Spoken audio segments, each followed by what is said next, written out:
All right, thank you, Maggie. We are going to explain the sinner's prayer in just a moment, but just want to talk a little bit more, a little about that journey. You know, you're getting to the back of the Bible, but before this happens, you went on a tour of world religions. Explain that. That's right. As I began to think, if there's even a 1 in a billion chance that there's anything to the spiritual realm, I should investigate that, and I shouldn't default into Christianity being in a so-called Christian country. So I got into this world religions trip, and we went to Toronto. We investigated the Sikhs and the Hindus and Buddhists and Judaism and Islam. Islam, that's right, yep. And did this cursory overview. And there was a point where I was asked to bow to an object, and I just felt what I can only describe as oppressive darkness. And as I started thinking about the predictability of evil in the world and the possibility of spiritual warfare and what it would mean if Satan were in the world and he wanted to discredit Christianity, I really began to see the world through a different lens and realized that there is no neutral agnostic.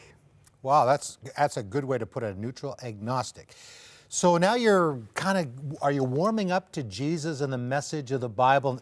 Because we're going to take you back now. You're Arley, get out, you got to leave, you're packing things up, you come across this Bible, you flip through it, and you see some of the maps and some of the other things in the back of the Bible, and you come across what's called the sinner's prayer. Explain that. That's right. It was remarkable. As I read the sinner's prayer, and it's very simple, as I thought about it in the coming days, I realized that the poor understanding I had of Christianity from Christmas carols and the Easter story, I'd never seen that as one story, that the incarnation was God coming to the world to live a perfect, sinless life, for Jesus to teach everything that's in the Bible, and then to die on the cross for sinners. It's one story, and I was blown away. And the sinner's prayer also made it clear that this isn't something you just default into. This is like a serious commitment, like marriage kind of thing. Just because you're born in Canada doesn't make you a Christian. And you mentioned the incarnation, and somebody out there going, well, what's that? Well, that's God becoming man. That's kind of what we're celebrating right now, getting ready to celebrate Easter. So, I mean, you're kind of an intellectual guy. You want to prove things. You want to study things. So you had to go from here into here. How did that happen through, again, the sinner's prayer? And explain, again, what that is. Yeah, well, the sinner's prayer is very simple. And I'd never heard a prayer before this. It's saying, Lord, thank you for dying on the cross for my sins, and sort of pledging to follow in obedience to God. And it was another few months as I meditated on this and thought about this and looking at a world in a new way and really thinking about my life. Am I with Jesus or against him? And yeah, God softened my heart. Yeah, it's one of those things you're either for him or against him. I mean, the Bible tells us that. So you pray that, then what happened? Was there an immediate transformation? Heaven opened up, you saw angels, or was it more of a quieter kind of experience, which for most people it is?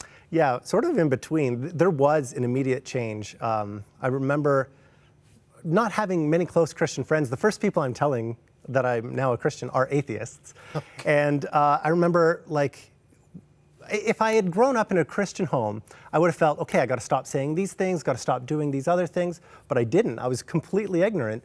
And so I didn't just start living like a Christian. And I remember walking home drunk one night and the conviction of the Holy Spirit saying, I'm never going to do this again.